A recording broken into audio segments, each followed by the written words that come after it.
Hello, good morning, everybody. I'm pleased to see we've got a healthy flock of participants in this webinar on water, sanitation and hygiene, hosted by the Ghana Development Studies Hub.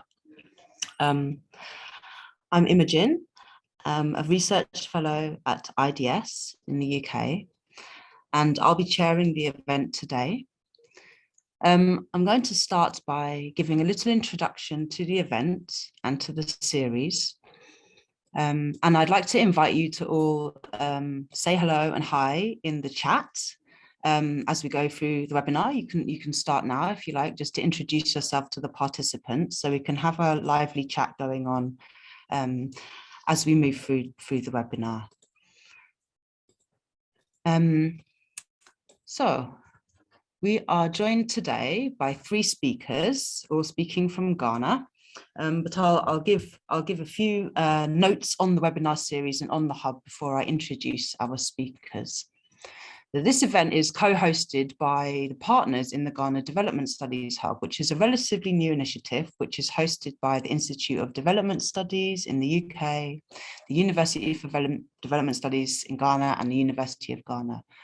And the hub itself is a learning collaboration. It uses a mutual learning approach to bring together experts, not just from the universities and the research world, but from different sectors to debate some issues of developmental concern in contemporary Ghana and more widely in West Africa. And we're constantly trying to expand our network, welcome interactions with new partners. So do feel free to share relevant contact emails and your opinions and your expressions in the chat as we move through.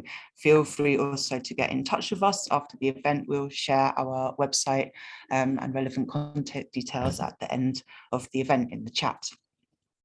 So this webinar series, this is, I think, around the 5th event in the webinar series, and it was started last year in order to convene leading experts and different speakers from different realms to share the latest research ideas on themes shaping contemporary development in Ghana and West Africa. And the aim of the series is really to bring together the partners on the global platform, the partners in the hub, but also other actors as well, and facilitate knowledge exchange and learning across different disciplines and then across geographies. And through that to try to develop the important research agendas of interest to us all, and also appropriate policy and practice recommendations and thoughts and new ideas. So the webinar series is meant to be suitable for academics and for policymakers and practitioners and advocates and other interesting groups, and anybody who basically has a stake in Ghana's development trajectory and that of the neighbouring countries. So do look out for more such events on our web pages on the IDS website. Now, this particular event is going to be on water, sanitation and hygiene, which is a really relevant and very complex and interesting issue in modern Ghana. So the event is hinged around the Sustainable Development Goal 6 of ensuring availability and sustainable management of water and sanitation for all. And that is, of course, itself key to the success of many other SDGs. The pandemic has definitely shone a spotlight on water, sanitation and hygiene, and it's received unprecedented attention. But still, 3.6 billion people lack access to safely managed sanitation globally. Reaching those SDG 6.2 targets of safely managed sanitation remain a big challenge for many countries, including Ghana. There has been improvement, for example, in toilet coverage, but challenges remain, especially in terms of equity and sustainability, which are some of the issues that we're going to look at today. And furthermore, even though sanitation is pivotal for human well-being and productivity and health, global frameworks and national agendas don't always reflect local realities of sanitation challenges. So in this webinar, our speakers, experts from across research and practice domains, are going to provide short presentations based on their current work, and are going to address the overall question of how stakeholders are doing on SDG 6 in Ghana. Basically, how well are we doing on ensuring safely managed sanitation for all in Ghana? Where's the progress? What challenges remain, and in their opinion, what are the priorities for realizing SDG 6.2 in Ghana? So we're going to have these presentations by our 3 speakers I'll introduce in a moment, and then the floor is going to be open to questions and comments from the audience. So please, as we're moving through, do note down your questions. And we're going to take them in the chat. So please put your questions into the chat. And I'm going to be collating, I'm going to pick a selection to pose to the speakers after they've spoken. So you can also indicate if your question is to a specific speaker, do indicate their name. Through the webinar, we'll just be using the chat. We won't make the voice function available to everybody. And of course, with the webinar format, I think you're all muted. If not automatically, please do make sure that you are. For speakers, I will ask them to keep time to 10 minutes. We'll have 10 minutes each, and I will, if I think they're running far over, I'll give a verbal note 2 minutes towards their time. I'll just say 2 minutes left. Okay, so I will introduce the speakers that we're going to have today. Oh, good. Okay, I'm able to put on my video now, so that's great. So we were struggling with the video, so I'll now change what I just said about speakers. Speakers will have 10 minutes, and just 3 minutes before their time is up, I'll actually put a green card like this, and then when their time is up, speakers, you will see me holding a red bit of paper like this on my screen. So that's why I'll be having red flashcards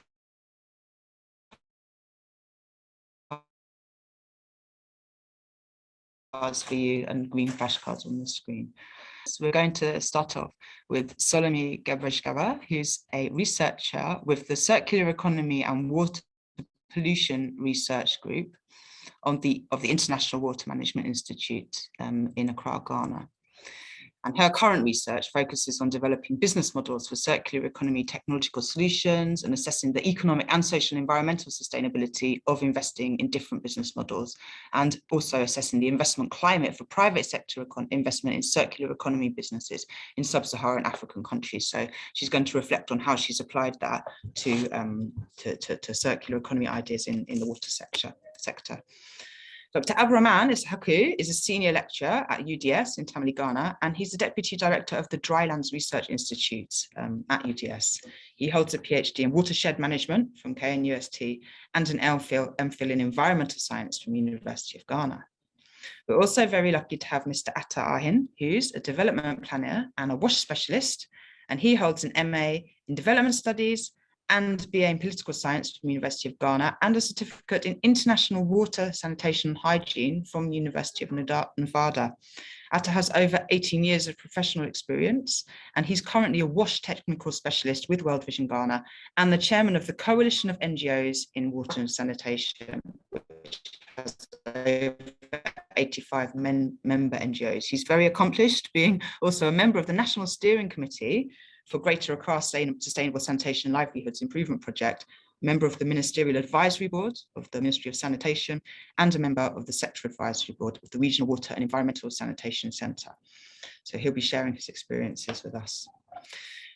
So we will move straight into the presentations, and we'll start off with Solomé. Solomé, I think I'll turn my video off, and when you have 3 minutes to go, I'll come back on and I'll just do this with the green card. So Solomé, please feel free to take us away on your presentation about circular economy pathways for achieving safely managed sanitation in Ghana. Thank you. Yeah, thank you, Imogen, for the nice introduction. My talk would be on circular economy. Solomé, I can't hear you. I don't know if it's just me. Can you just check your mute button? And Erin, can you just check that Solomé is audible for everybody? I can hear you fine. There's nothing in the chat, so I'm hoping everybody else can hear too. Do you want to test again, Solomé? Okay, can you hear me now? Because Imogen was saying she can't hear me. Yeah, I've got you fine. Yeah, oh, participants as well. Imogen, are you okay?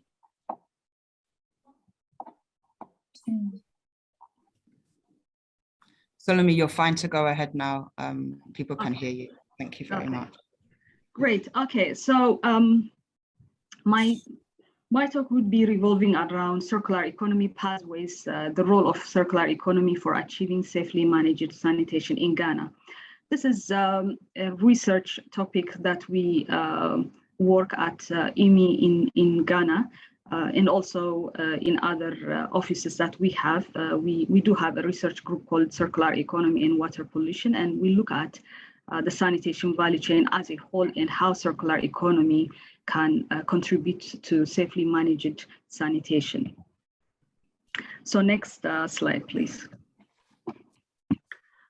So just to give you a little bit of a background on sanitation service chain in Ghana, I think when we talk about safely managed sanitation, it's good to look at the sanitation system as a whole system instead of looking at the different stages of the sanitation service chain as a silo. So we work across the sanitation service chain. And in Ghana, like in most developing countries, on-site sanitation systems are the key components of sanitation service. And majority of the population rely on shared sanitation facilities.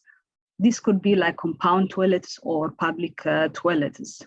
Only maybe 5% of the population is connected to sewer lines, mostly in the cities, big cities like in Accra or Greater Accra. In Kumasi, there are few proportion of the population which is connected to sewers. Otherwise, majority of the population relies on on-site sanitation systems. And these on-site sanitation systems are like septic tanks or pit latrines, which require emptying once it is full. So in this case, municipalities together with private operators offer emptying services. This could be using mechanical suction, or it could be also manual dislodging of toilet facilities. And management of fecal sludge, which is contained in on-site sanitation systems, remains one of the most neglected challenges. Because as Imogen said in her introduction, in terms of providing access to toilet, progress has been made. However, what happens to the fecal sludge, which is contained in these toilets, is a problem. And without this proper or effective fecal sludge management, we can't achieve safely managed sanitation. Therefore, there is a need for fecal sludge management, which goes beyond the provision of toilet, emphasizing safely managed sanitation services. So the picture that you look at the bottom is it is the sanitation service chain, and it is used as a framework to show the physical flow of the fecal sludge across the chain. So you have access to toilet, and then once the material is contained there, it has to be emptied on a timely basis, efficient service. It has to be transported to a treatment facility, or finally, it has to be disposed of in an environmentally sustainable way, or it could be reused for other for recovering other products, which I will talk later. Next slide, please. So how are we doing in terms of safely managed sanitation coverage in Ghana? Well, this I got from the joint monitoring program of WHO and UNICEF, and the latest they have is the 2020 data. So I picked the database for 2015 to 2020 to see how progress has been made in rural and divided by rural and urban. So the green one is safely managed, the proportion of people which are having safely managed sanitation, and the orange one at the top is where you have open defecation. So as you can see from here, only 13% of the population rely on safely managed sanitation. The rest, majority of them are within the limited or unimproved sanitation service, where they rely on pit latrines, in compound toilets or public toilets. And still we have open defecation. Open defecation is still prevalent in most rural areas as well as in urban areas. Therefore, in terms of the achieving safely managed sanitation coverage, although there has been a small progress in terms of access to toilets, this fecal sludge, which is contained in this sanitation systems, is not being managed safely. Next slide, please.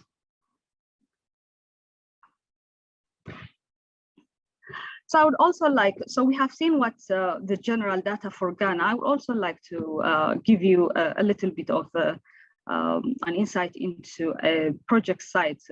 This project is the Towards Brown Gold project, which we recently started in collaboration with the IDS. And our site is the Wa Upper West region.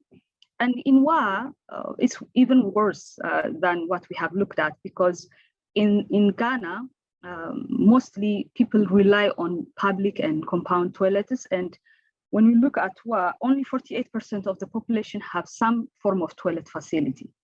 And this is majorly public toilets or compound toilets. And 52% of the population in WA or in the municipality practice open defecation.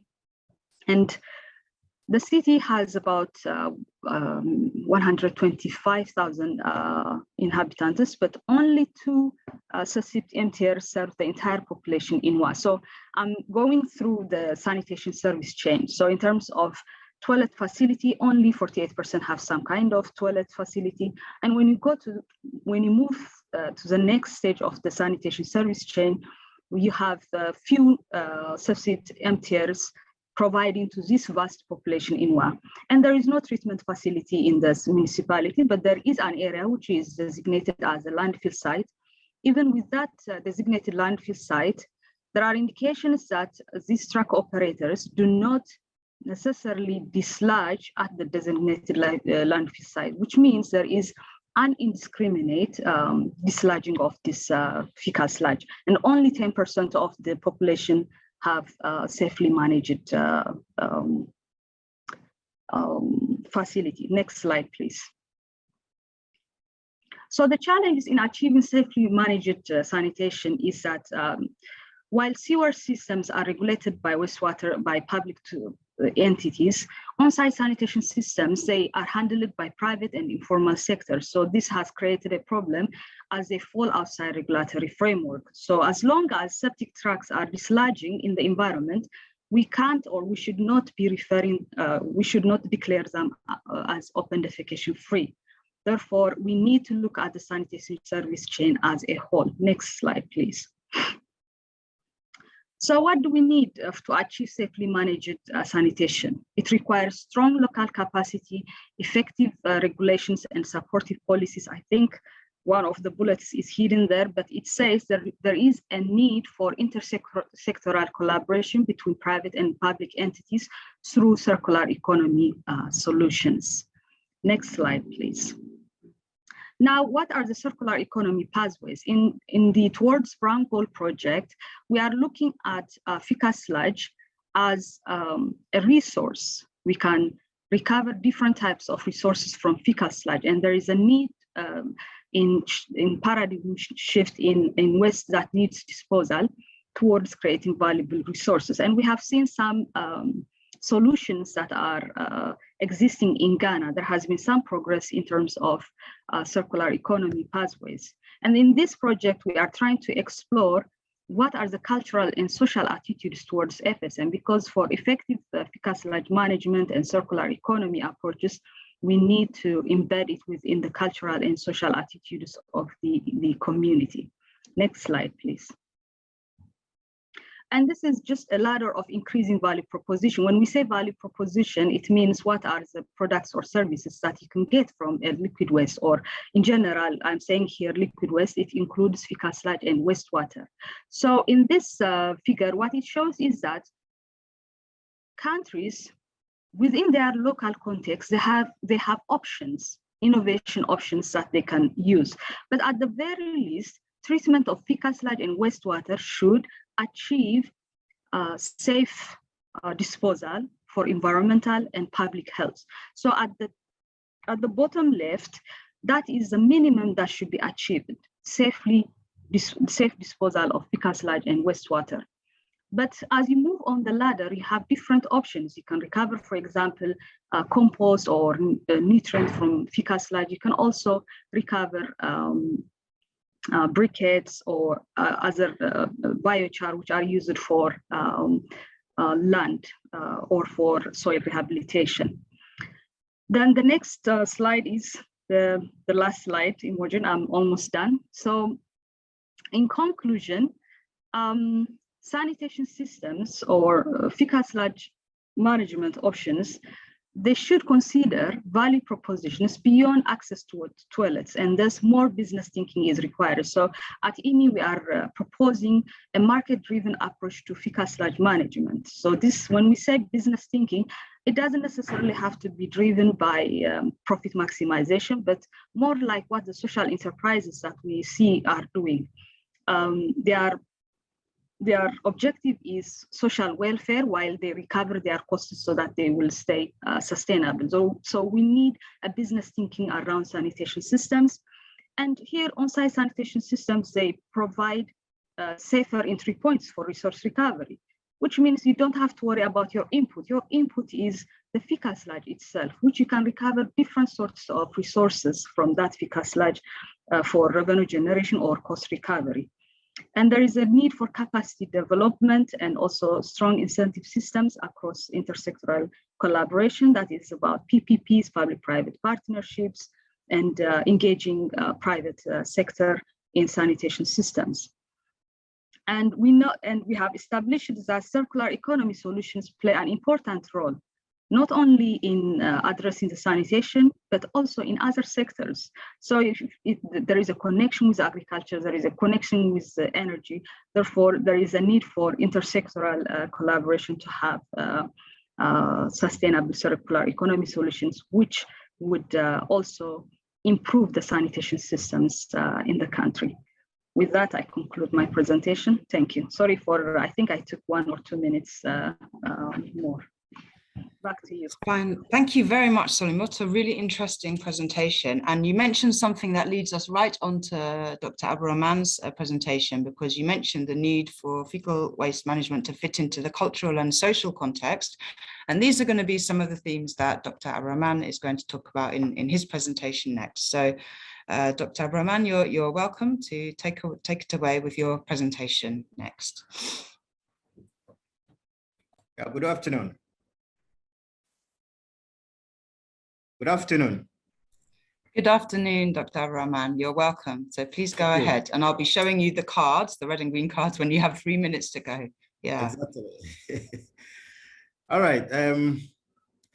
I will be looking at my presentation in line of technical know-how, poverty, perceptions, ignorance, and spirituality. It's mainly on the barriers of sanitation, socio-cultural barriers in managing sanitation in Ghana. Please, can we go to the next slide? Next slide, please. Yes.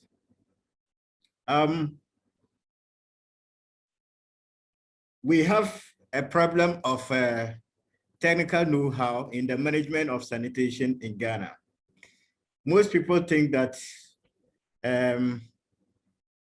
excreta is so dirty and it generates a lot of heat and it smells so bad. And for that matter, they think that excreta should be far away from the house.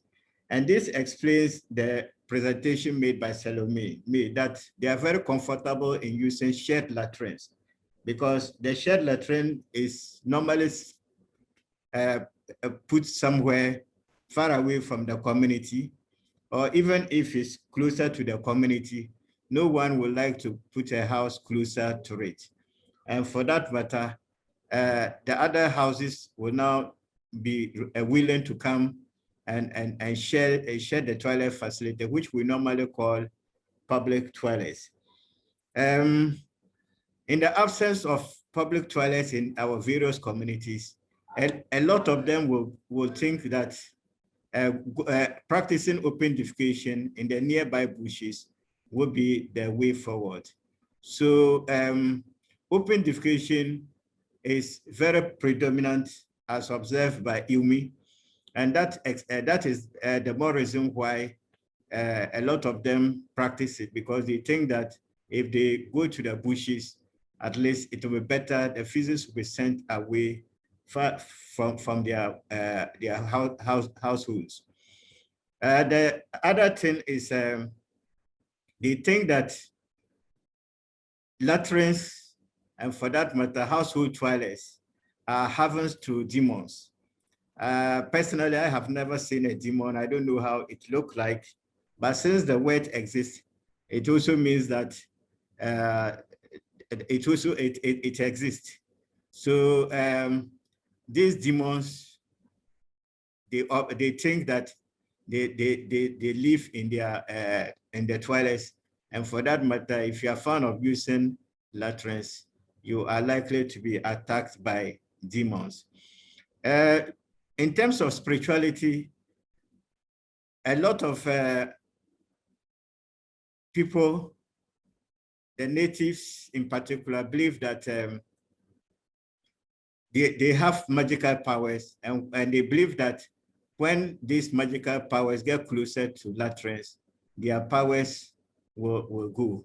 So it is not good, it is not possible for them to use latrines.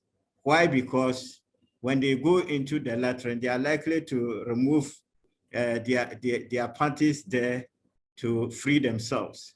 So the way forward is to go to the bushes where the trees are there, or they will probably remove their dressings and hang them somewhere so that after freeing themselves, they come and use it. I think if maybe they would have been very comfortable using toilets that is in their houses, they could as well maybe just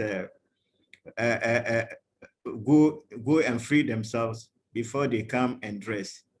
Then others see excreta or going to toilet as shameful and embarrassing.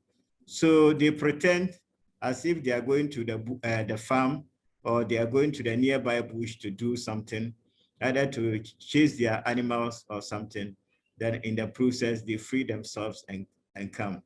But one question we would like, one is wondering to ask is, who is there who does not defecate? Every human being, every living organism will defecate. So to me, I think that even telling people that you are going to feed yourselves will not be a problem. Then the next slide. Please, next slide. Yes. Others also think that going to use the latrines, they are likely to they are likely to contract diseases, because they think that the latrines are a place for disease-causing organisms. For that matter, the way forward is to avoid it. Yes, people want to behave like their ancestors' way of life, and for that matter, they want to behave like the way their ancestors were behaving. They are very comfortable with the practice of open defecation, and for that matter, they would like to engage in open defecation. I think if we are able to nip open defecation in the bud, it's going to help improve health and well-being in our communities. It will reduce the cost of health care and break the cycle of poverty, because the rich will always remain very healthy, and the poor will remain very sick.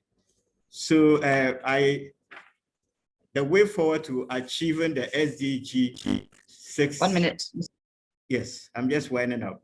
Is to make sure that we support them technically, help them financially, and also educate them to change their perceptions and also ignorance. And we can achieve this by engaging stakeholders like the pastors, the imams, and the non-organizations which are in the communities.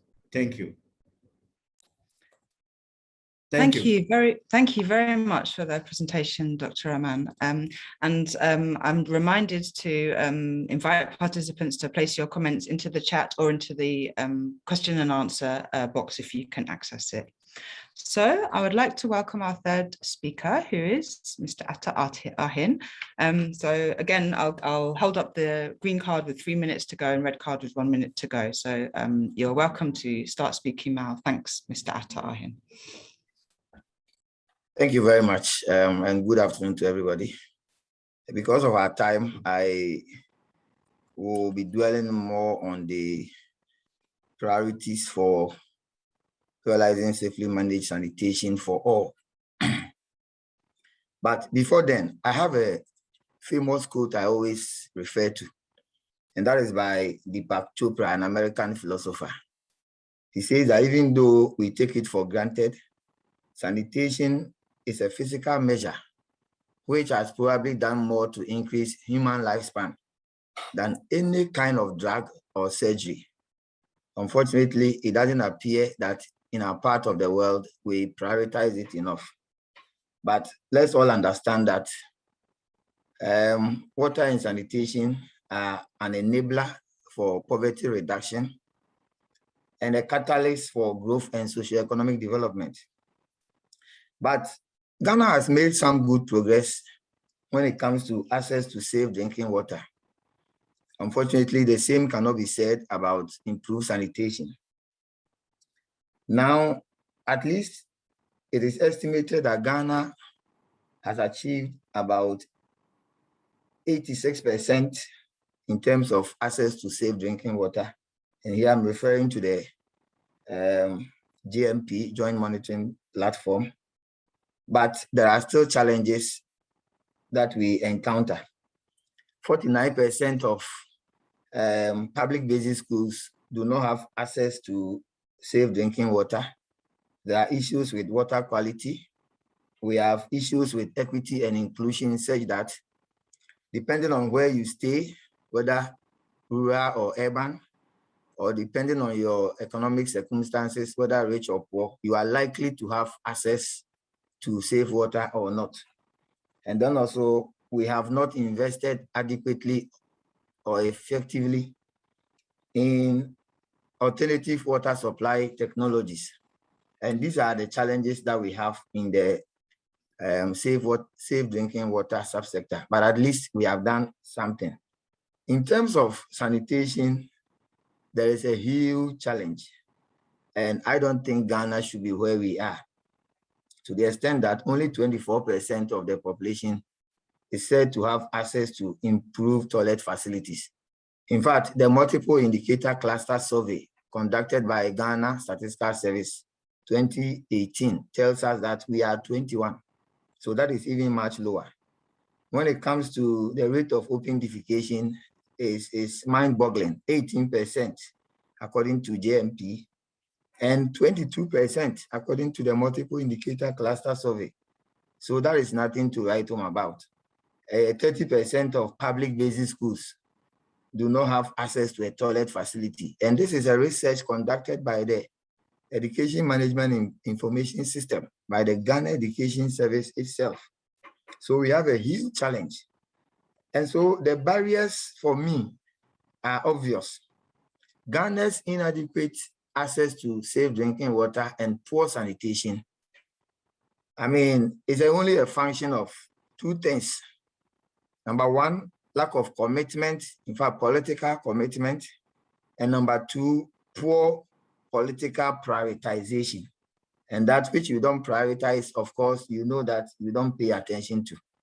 And all the challenges we have in the subsector flows from these two: limited financing, the weak institutional arrangements, the non-enforcement of the building code and the sanitation bylaws, the poor implementation of policies and strategies, the inconsistencies in the policy implementation, all flow, I mean, from the two that I have talked about. Now, let me go straight to the priorities for realizing safely managed sanitation for all. Next slide. The first one, which I have already talked about, is the importance of increasing prioritization.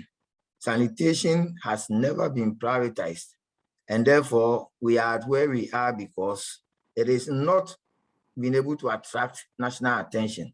We always pretend to be doing something about it, but it always turns out to be inadequate or woefully inadequate.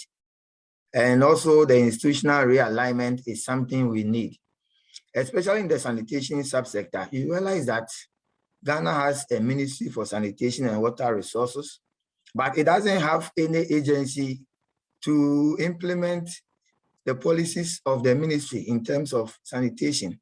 at least when it comes to water, you can have Ghana Water Company, you have the Community Water and Sanitation Agency, you have the Water Resources Commission and others. But for sanitation, it is only the ministry. And so it is difficult for the ministry to implement its own policies. And that is why we have been calling for the establishment of the National Sanitation Authority to be able to close this gap and improve sanitation delivery. Then, of course, we have the increase, we need to increase innovative financing arrangements. I mean, sanitation has attracted the lowest, or one of the lowest, financing in terms of government of Ghana budget and also in terms of a percentage of the GDP. Let me give you some little statistics. Between 2016 and 2020, the Ghana WASH budget was just 0.24% of GDP, 0.24%. In 2020, it has gone down to 0.08% of GDP. In 2016, total budget as a percentage of, WASH budget as a percentage of total budget was 0.7%. 2020, it has come down to 0.3%. And when you have this, how do you expect to be able to make any meaningful gains in terms of the sanitation subsector? Then we have policy implementation, which is poorly done, enforcement of bylaws, poorly done.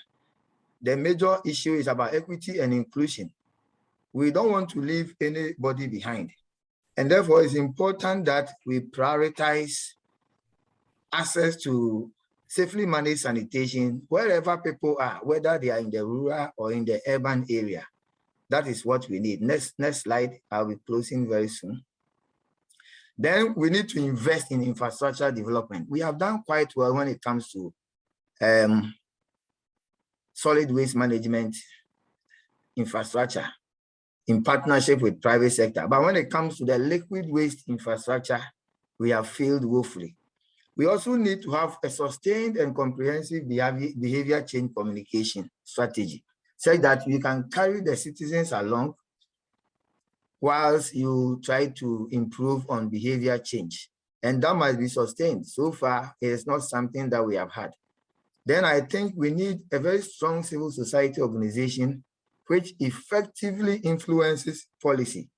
And that requires some increased financing, so that civil society can hold government accountable, so that government can also deliver its social contract to the people of Ghana. But I ask the question, in the midst of all this, don't we need a presidential special initiative on ending open defecation and on improved basic sanitation? Perhaps we need this so that we can place sanitation at the highest level, at the front burner, at the highest level of political prioritization. Perhaps if we are able to do that, then all other ministries, departments, and agencies will begin to do something about it, because then sanitation will become the fulcrum around which all development will revolve. And I think that is a major thing that we need.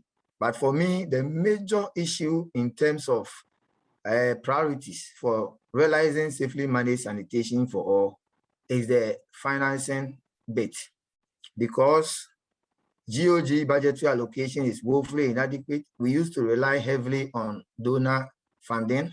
Now donor funding is dwindling, and therefore we are suffering from the effect of that. Government has introduced the sanitation and pollution levy, which I think is a fantastic idea. What we need to do is to be able to make the modalities clear for all stakeholders to know how to access the fund and how to report on the fund. That is what we need. But I think that going forward, we need to introduce more innovative financing arrangements to finance our safely managed sanitation delivery. Thank you very much. Great, thank you very much, Mr. Atta. That's a really interesting presentation. Very strong message from you. Thanks ever so much. So we're already starting to get some questions in the chat and in the Q&A box. So I'll start out with a couple of questions that were directed to Dr. Abrahman. They're about the research that informed your talk, Dr. Abrahman. So we have one question that's about whether you can tell us something about the research that you based your presentation on. Whether formative research was carried out. And there's a linked question. Stuart has asked about where, I think I would ask you where the research might have been carried out, because he's asking about differences in the cultural reception to latrines across Ghana. And he's mentioned that he's based in Accra, but spent a lot of time in the Volta region, and he's noticed some differences across those places, although that's just anecdotal. So he'd like to hear you talk about maybe where you've done your research to come to the findings that you presented today, and whether you think there are differences across different places in Ghana with regards to those types of cultural aspects. So that's the first question for Dr. Rahman.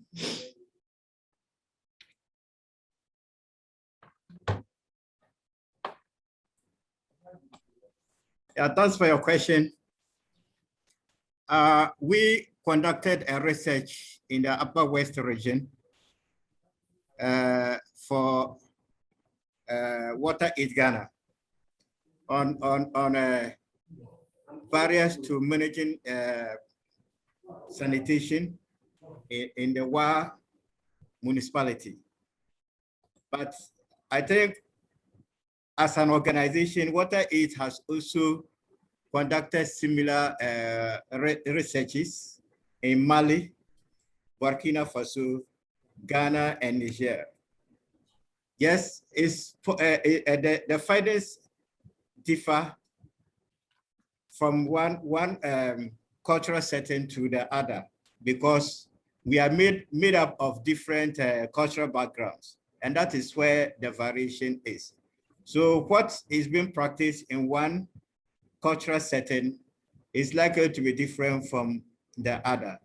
So southern sector of Ghana, the research was not conducted. It was basically in the northern sector of Ghana. So these findings are limited to only the northern sector of Ghana. Yes. Okay, thanks a lot, Dr. Rahman. And I'll come now with a question. Yeah, I'll come with a question for Atta next. There's a couple of questions from Nanpet Chuktu, who's asked, what are the key messages or approaches that we can undertake to push for increased prioritization of sanitation? And that includes also the right policies and the right budget. So I suppose he's picking up on what you said about funding, and how do we actually push for that increased funding? This is the question to Atta Ahin. And he's also asked as a linked question, how do you advise that the private sector could be brought in to invest in the wash economy beyond the CSR, the corporate social responsibility approach? Yeah, so Atta Ahin, your reflections on that question, please.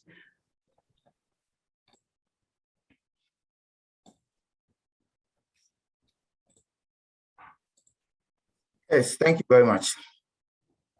First of all, I think that when it comes to approaches or messages to undertake to push for increased prioritization, for me, the best language that government understands is always for you to be able to link access to wash services, to improve health, and then also to socioeconomic development.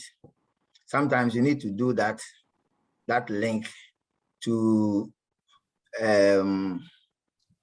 employment, so that they are able to understand that delivering sustainable wash services to the good people of the country is not just so they can have water to drink or have a place to defecate. It is also because you are doing that to promote improved health, to reduce poverty, and to promote socioeconomic development. And so far, the link has always been established. I mean, how many times have we not, explained to government how much money we are losing as a country? $290 million every year as a result of poor sanitation. And an additional $79 million lost every year as a result of open defecation. So these are the messages that we package for government. And we believe that government is beginning to understand that there is a strong link between improved access to wash services and socioeconomic development. And so that is why we think that government has introduced the Sanitation and Pollution Levy. That is why we think that government established the Ministry for Sanitation and Water Resources. And that is why we also think that the budget for WASH, in terms of the absolute figure, increased, even though in terms of percentage to GDP, it still went down. Now, for the private sector, it's important that we are able to attract private sector into the delivery of sustainable WASH services. What we have not been able to do successfully so far, for me, is the fact that we have not been able to demonstrate the opportunities available in the sector, which private sector can take advantage of. And every private sector, practitioner, want to know what is in it for them.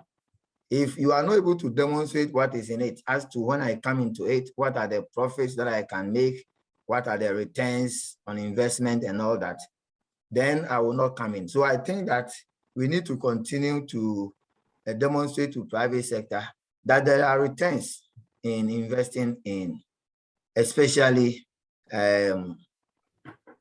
sanitation, delivery. Thank you very much. Yeah, thanks a lot. Thanks very much for that response.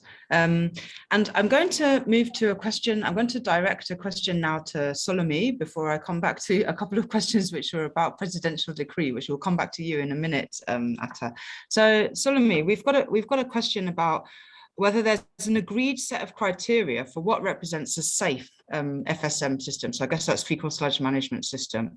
And the questioner is asking this because identifying an operational definition of safe FSM is an issue in several contexts. So do you have an answer to that about what we can consider to be a safe system? Yes, if you look at the WHO and UNICEF joint monitoring program, they have the sanitation ladder, which is the indicators that at least we follow, and most researchers also in sanitation practitioners follow.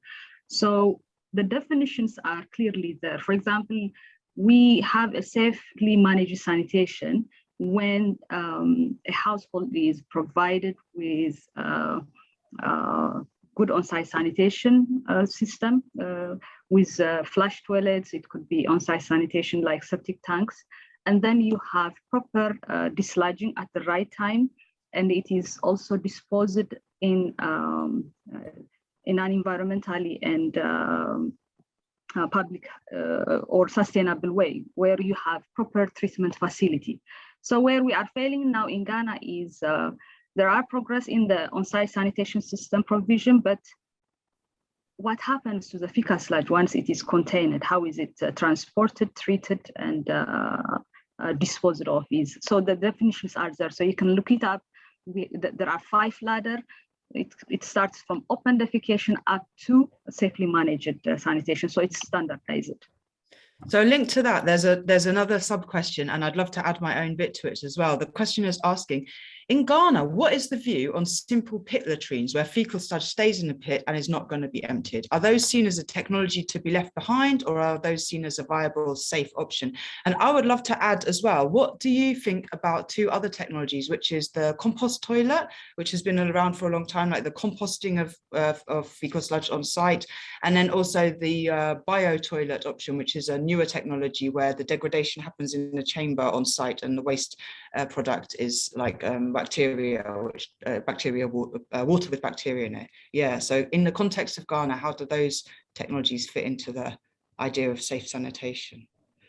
I think from our side, from IMI side, we see those as good progress in terms of it also contributes towards going to resource recovery and reuse. That is, these products are safe to use for agricultural purposes. If people are also not accepting them, like what the previous presenter was saying in terms of cultural and attitudes and all, I think there has been some progress in that. If you look at, for example, the northern region, Tamale and other places, farmers value the fika sludge. Sometimes they even pay truck drivers to dislodge some of the raw fika sludge into their land, and then they dry it through a natural system. It's not safe. It's also not allowed by law, but they do it. But what this shows is that there is a value put on this fika sludge. And some of these technologies, they already do have the job. If it is treated on site already, then through private sector engagement, through creating entrepreneurial spirit around this, businesses can be created. But I would also like to mention that, which the other speakers were emphasizing, having good financing schemes, developing innovative business models where you have public-private partnerships, which are working in Ghana, which we have implemented as well. Therefore, the private sector engagements, they have to be incentivized. And one of the incentive systems could be through giving them financing, such as revolving fund or low interest funding. UNICEF has done it in urban sanitation project, where they are engaging private entities to build toilets through different innovative financing schemes. Then moving along the sanitation value chain, value creation should be the norm. We have to create value from different wastes, not only fecal sludge, but also other organic waste, so that they create the social positive socio-economic impacts to the country as a whole. And this is how we can convince government, showing it's not only about the financial gain, but also it goes beyond, because financially they will not be viable if you look at only the financials. But sanitation businesses are social, they are in between. They are not purely public and they are not purely private. So they are in between, where the objective is more of maximizing social welfare. And we have to put value on that. We have to show donors, we have to show investors and government that this is a value. If we don't do that, this is what we are losing. If we do that, this is how it will improve the whole system. Thank you. It's really interesting. Isn't it interesting how all of the different aspects are linking up? I think that answer that you just gave also started to touch on another question that was asked earlier, which was about successful best practices for PPPs in managing sanitation and hygiene. So thank you for touching on several important areas. I'll move. I just want to mention as well that the questioner has come back and asked whether you have a practical guideline or toolkit you use in Ghana. So I would be really grateful if you might pop into the chat the 5 ladders. Did you say the ladder that you referred to? If you can maybe pop a reference into the chat for that to answer that question.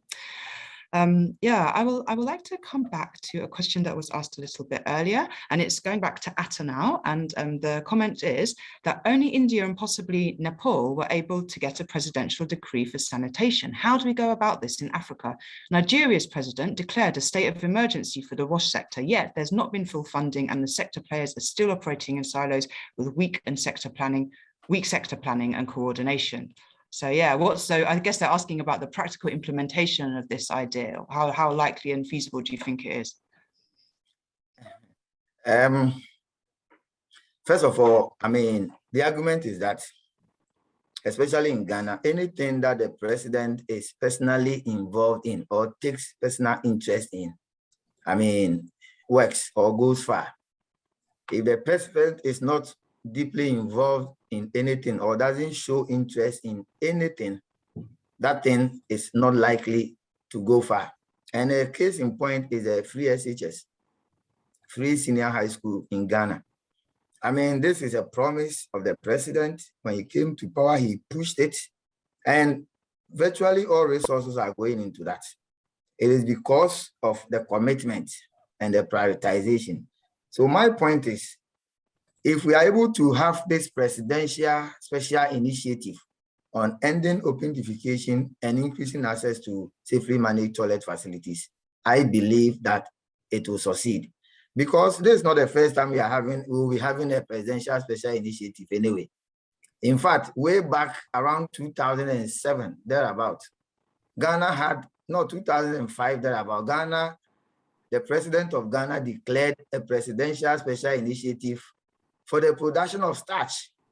We needed starch for, a major, intervention. And when he declared that presidential special initiative, we saw the production of starch go up along the value chain. And so I think that this is probably something that we will need, because sanitation is a national shame. Wherever you go, people talk about it and you don't feel comfortable. What I am calling for is for the president to give all his appointees, particularly the metropolitan, municipal, and district chief executives, key performance indicators regarding ending open defecation and increasing access to toilet facilities. So that if you are unable to achieve these key performance indicators, then you are off. When you do that, because people want to keep their jobs, they will do everything they can to be able to meet these KPIs with timelines. And I think that it is doable. But you need very strong civil society organizations who are holding government accountable to be able to ensure that the finance is released, that everything we need to be able to have this achieved is done. Okay, so just so someone has said in the chat, so does it need to be a manifesto promise? The manifesto is already a manifesto promise. If you read through all the manifestos of the largest political parties, they will make a promise, to improve the sanitation situation. But eventually, when they come to power, all they are interested in is to improve on solid waste management, which even doesn't get done effectively. So I think that we should pay attention to the liquid waste management aspect as well. Okay, thank you. Yeah, okay, so we have 3 minutes to go, and I don't think we'll get through all the questions that are there in the chat, but Dr. Rahman, I can see you have your hand up, so can I invite you to come in with your comments, maybe just use 1 minute, and then we'll be able to take one more question before we close.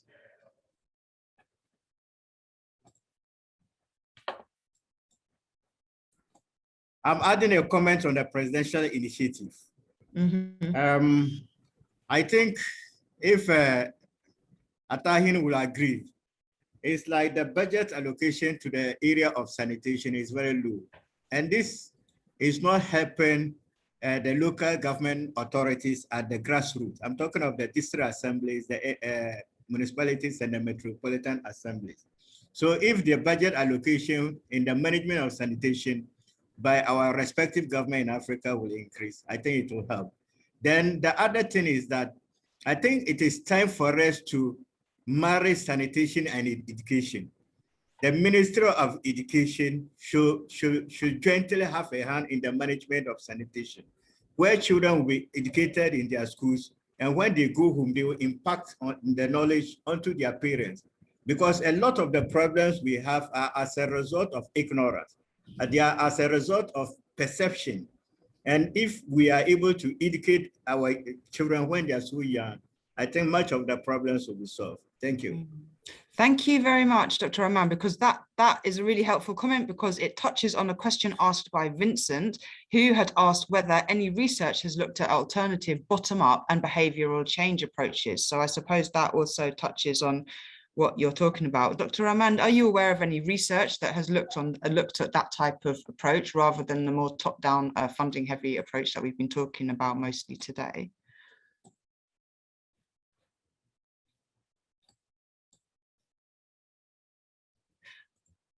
And I would also like to draw attention to the project that Solomon is working in and has represented today, which is the Brown Gold project, which you can also find on the IDS website. And I think that there is a component looking at those type of factors in that project as well. When you check the chat as well, our Prof. Laila Mehta has mentioned has mentioned the socio-cultural dimensions that they're exploring in the Brown Gold project as well.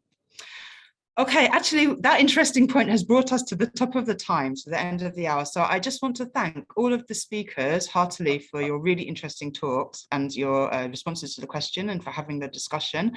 This event was hosted by the Ghana Development Studies Hub. So when you go onto our website, in the IDS website, which has just been posted in the chat, you'll be able to find out more about the projects mentioned today and about this hub and other webinars that we'll be having on issues that are relevant to Ghana and to the surrounding regions.